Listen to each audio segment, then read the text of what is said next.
Hello दोस्तों, आजकल की इस इंटरनेट की दुनिया में डिस्ट्रैक्शन इतना बढ़ गया है कि हम किसी भी चीज में ज्यादा टाइम फोकस ही नहीं कर पाते। और इन सब के पीछे एक ही रीजन है, स्मार्टफोन। आप फुल फोकस के साथ पढ़ाई करने तो बैठ जाते हो, फिर आपके फोन पे आता है एक नोटिफिकेशन। आप फोन उठाते हो उसे चेक करने के लिए और हो जाते हो हुक। एक के बाद एक रील्स वीडियो देखते चले जाते हो और आप उस एंडलेस लूप में फंसते चले जाते हो और ऐसे ही आपका 2-3 घंटा आराम से वेस्ट हो जाता है। फिर आप रिग्रेट करने लग जाते हो। तो आज हम इसके बारे में ही बात करेंगे, हम कैसे फोकस्ड के साथ अपने काम को एग्जीक्यूट कर पाएंगे। इसके कुछ सिंपल स्टेप्स हैं जो फॉलो करना मुश्किल है पर इफेक्टिव। सारे स्टेप्स को हमने हाइपर फोकस्ड बुक से लिया है जिसके ऑथर है क्रिस बेली। तो फर्स्ट चैप्टर है switch off auto pilot mode. हम दिन भर ऐसे बहुत से काम बिना सोचे ही करते हैं जिनकी हमें आदत लगी होती है और इसे ही ऑटो पायलट मोड कहते हैं। जैसे आप घर में खाली बैठे होते हो तो टीवी चालू कर देते हो या फिर इंस्टाग्राम पे रील देखने लग जाते हो जिससे आपका कोई फायदा नहीं होता। और ये सब हमारे साथ इसीलिए होता है क्योंकि हम कभी भी अपने काम को डिवाइड नहीं करते। हम ये भी नहीं सोचते कि हमें किस काम पे ज्यादा फोकस देना चाहिए और किस काम पे नहीं। इसीलिए ऑथर कहते हैं कि हमें इस ऑटो पायलट मोड को बंद करना पड़ेगा। और इसके लिए आप अपने सारे कामों को 4 कैटेगरी में डिवाइड कर सकते हैं: necessary work, unnecessary work, distracting work और पर्पजफुल वर्क। नेसेसरी वर्क में आप वो सब काम करेंगे जो आपके लिए बहुत जरूरी है। जैसे कि अगर आप एक स्टूडेंट हो तो आपको पढ़ाई करनी है, होमवर्क करनी है, स्कूल जाना है। और अगर आप एक जॉब प्रोफेशनल हो तो आपको ऑफिस जाना है, मीटिंग अटेंड करना है, एटसेट्रा। अननेसेसरी वर्क में आप वो सब काम करेंगे जो आपके लिए इतना जरूरी नहीं है। जैसे आपको फाइल अरेंज करनी है, अपने रूम को डेकोरेट करना है, एटसेट्रा। इस काम के लिए आप वीक में एक बार टाइम दे सकते हैं। डिस्ट्रैक्टिंग वर्क वो काम होते हैं जो आपको अट्रैक्ट करते हैं लेकिन वो काम जरूरी नहीं होते, जैसे सोशल मीडिया, यूट्यूब और इंस्टाग्राम चलाना।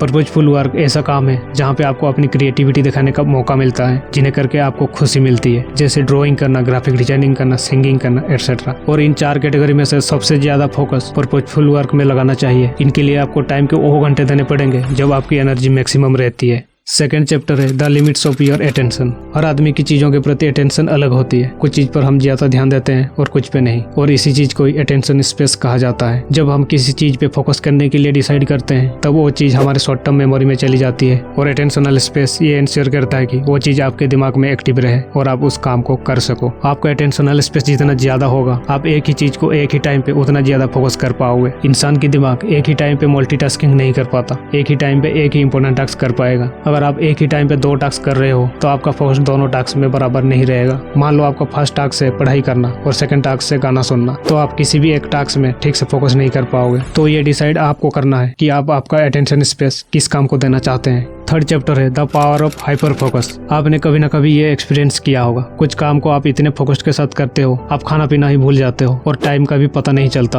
दरअसल आप उस दिन अपने हाइपर फोकस मोड पे रहते हो और ये हाइपर फोकस हम रोज रोज नहीं कर पाते। पर कैसे हम रोज रोज हाइपर फोकस मोड पे एंटर कर सकते हैं, इसके लिए ऑथर ने 4 स्टेप्स को बताया है। फर्स्ट स्टेप है चूज। सबसे पहले आप उस ऑब्जेक्ट या काम को चूज करें जिस पर आप हाइपर फोकस बढ़ाना चाहते हैं। सेकंड स्टेप है एलिमिनेट। आपके आसपास जितने भी डिस्ट्रैक्शन चीजें होंगे उनको दूर करना है, क्योंकि हम जो भी काम करते हैं उससे ज्यादा अट्रैक्टिव डिस्ट्रैक्शन होता है। इसीलिए काम शुरू करने से पहले सारे डिस्ट्रैक्शन को दूर कर देना चाहिए। थर्ड स्टेप है फोकस। हाइपर फोकस तभी पॉसिबल होगा जब हम अपने ऑब्जेक्ट पर अटेंशन देंगे, यानी आपको एक टाइम फिक्स करना पड़ेगा कि आप अपने कामों को कितना टाइम देंगे। फोर्थ स्टेप है रीफोकस। सारे स्टेप्स फॉलो करने के बाद भी अगर आपका फोकस हटता है तो उसे जल्द से जल्द वापस लाएंगे, नहीं तो आप डिस्ट्रैक्शन में ट्रैप हो जाएंगे। फोर्थ चैप्टर है टेमिंग डिस्ट्रैक्शन। हम अपने डिस्ट्रैक्शन को कैसे दूर कर पाएंगे, इसके लिए ऑथर ने कुछ सोल्यूशन को बताया है। ज्यादातर डिस्ट्रैक्शन उस कैटेगरी के होते हैं जिन्हें हम कंट्रोल कर सकते हैं, जैसे कि मोबाइल चलाना। हाइपर फोकस करने के लिए आपको एक डिस्ट्रैक्शन फ्री मोड पे जाना पड़ता है। डिस्ट्रैक्शन फ्री एनवायरनमेंट क्रिएट करने के लिए आपको सबसे पहले अपने फोन को डू नॉट डिस्टर्ब मोड में डालकर दूसरे रूम में रखना होगा ताकि आप उसे यूज ना कर पाए। एक स्टडी से पता चला है कि जब एक डिस्ट्रैक्शन हमसे 20 सेकंड की दूरी पर होता है तो वो एक डिस्टेंस क्रिएट कर देता है और हम अपने इम्पल्स को कंट्रोल कर देते हैं। या फिर आप अपने मोबाइल में एक फोल्डर क्रिएट करेंगे जिसका नाम होगा माइंडलेस और अपना मोबाइल का सब डिस्ट्रैक्शन चीजों को उस फोल्डर में रखेंगे। जैसे ही आप उनमें से कोई ऐप चलाने जाएंगे तो फोल्डर का नाम ये याद दिला देगा कि आप अपने कामों में डिस्ट्रैक्ट होने वाले हैं।